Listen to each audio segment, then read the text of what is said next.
Hello, my name is Nino Reyos. I'm a member of the Northern Ute Indian Tribe in Laguna Pueblo. I was born amongst the Ute people in northeastern Utah on my mother's side, but I'm currently enrolled on my father's side of the Laguna Pueblos. My name is Patrick Willie. I am a full-blooded Navajo. I grew up in Orem, Utah.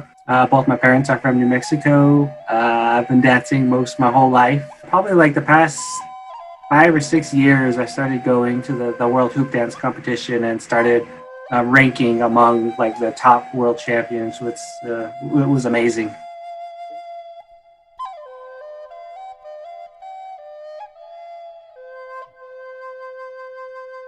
Of our Native American presentation, we're so honored to be able to come to various communities, including yours, to be able to share part of our Native American culture. We're so proud of that. We're so blessed to be able to be physically fit and mentally strong to be able to come and share our culture. And one of the things that we try to do is to explain some of the regalia items that we're wearing. We don't have the feathers here today, but yet we explain the importance of the feathers, the regalia, because a lot of times when we go to different places, different communities, different people may call it a costume. And so we try to inform the audience about some of the regalia, and that the regalia, depending on the dancers, would have different types of colors and designs that represent something that's unique to the individuals. Yeah, so everything that we wear, right, everything is handmade. We can't just go to the store and buy what we're wearing, right? For example, like I'm wearing one of my older like hoop dance shirts. This is actually made by my mom. This was actually gifted to me from a family friend. I made my little headband that I have right here. So a lot of the things that we wear, either they're handmade by ourselves, or we reach out to a family friend and perhaps we could trade something of equal value for that as well. And so, yeah, I mean, then they say as we are making our outfit or regalia that we're wearing, that we definitely have to keep good thoughts, and we have to put in good feelings as we are making what we're going to be wearing, so that when we dance and when we share it with other people, that will also be shared with the people as well, and they will receive that feeling.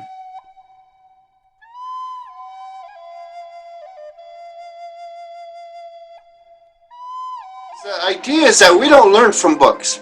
Many times different people may learn from different books, but I've been told that we learn as early as being in the womb of the mother, meaning that the heartbeat of the native people, they may hear that as early as being in the womb. And when we come into this world, we then, once we get old enough to come out and begin to walk, we begin to be exposed to the songs. Once we start coming out into the arena and beginning to feel the movements, we begin to kind of start to what they say, dance your style. And then with time, the different dancers are beginning to get some information from the elders. The elders would share different stories about particular dance categories.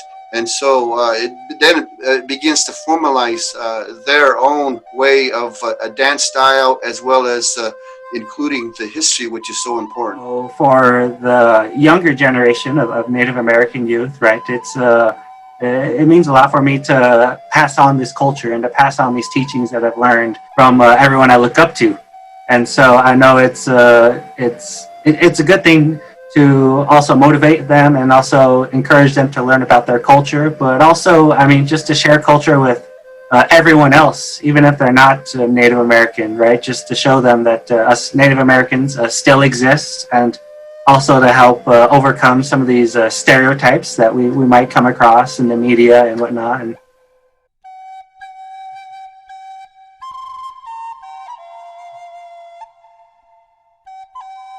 the hoop dance, it even began before Tony Whitecloud. Tony Whitecloud was one of the hoop dancers who put it into the mainstream and made it well known.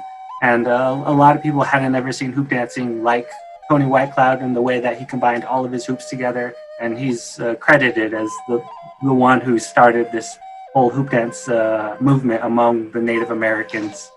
But yeah, most definitely at the world competition, they definitely pay tribute to Tony Whitecloud, as he was one of the originators of the hoop dance. And there's been a a lot more along the way who have contributed a lot to the dance.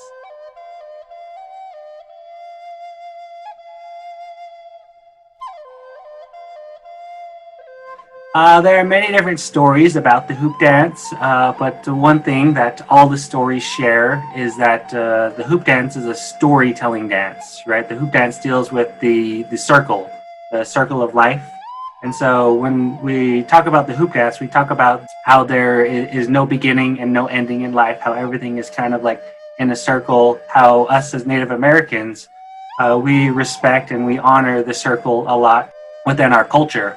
Our drum that we sing our music on is in the shape of a circle. Whenever we have a powwow or social gathering, we usually gather in the shape of a circle. And so there are many things that honor this circle, and so does the hoop dance. With these hoops, I'm able to make different formations that you might recognize from nature and be able to tell a story with these hoops as we go throughout our journey of life.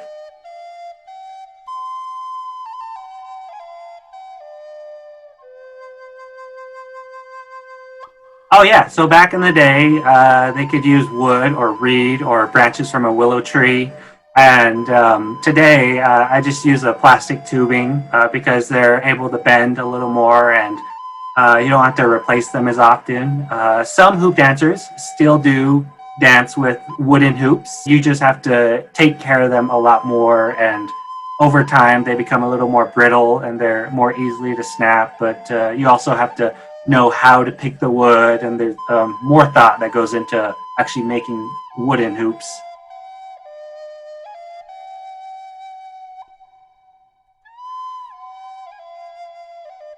It's amazing. There are some dancers who use upwards of like 40 hoops or 30 hoops.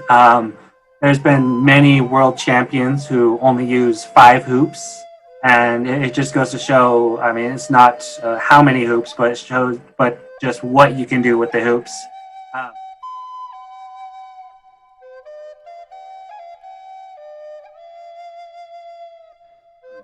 they usually judge you on your creativity, your speed, your transitions, and your also keeping in your rhythm with the drum. They call it hoop dancing. So, I mean, you're not only making formations, but you're dancing. You also have to dance with the hoops to the rhythm of the drum.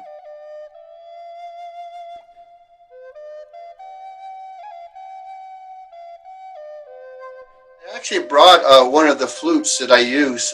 I've been very gifted. I've been playing the flute for about 26 years now. I think I started my journey in 1993.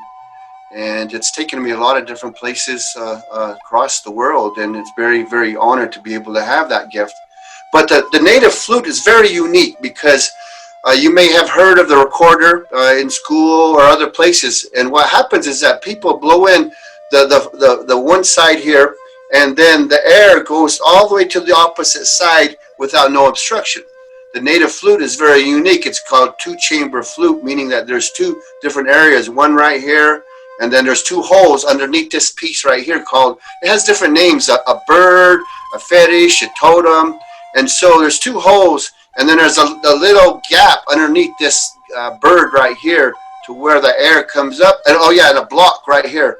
And so the air hits, comes in the first chamber, goes over the block, up underneath the bird, and then either goes out or goes in the second hole. So it's a two-chamber flute. There's 12 main keys, and so I've been very fortunate to be able to not only play the flute, but also being taught. I was taught earlier, probably about 2002, to make them. I only made them for about a year or so.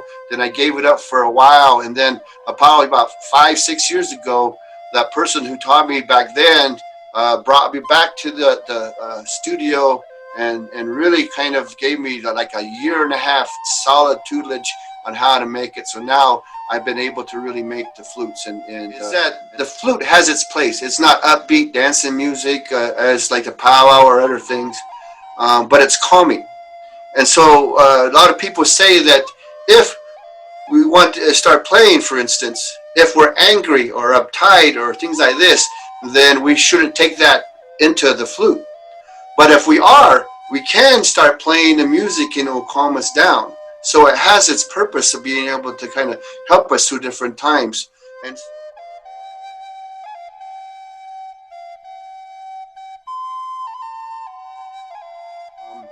I'm a traditional dancer what has the eagle feathers, and the eagle feathers or the traditional dance style is what they call the storytellers.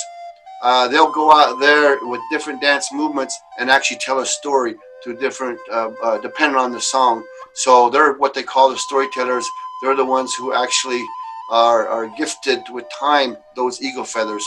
And so usually the people who have the eagle feathers are those are veterans. I'm a veteran in the military, and so I'm able to have them, and other native people are able to have them as well. But I'm able to dance that style as a traditional dancer because I am a veteran of the military.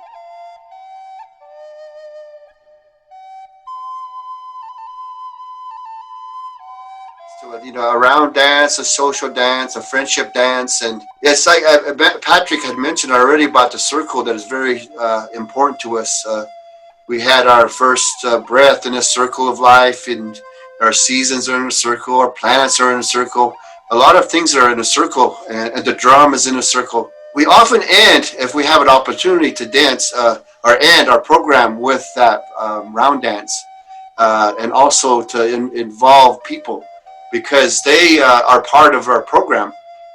We enjoy presenting our culture with them.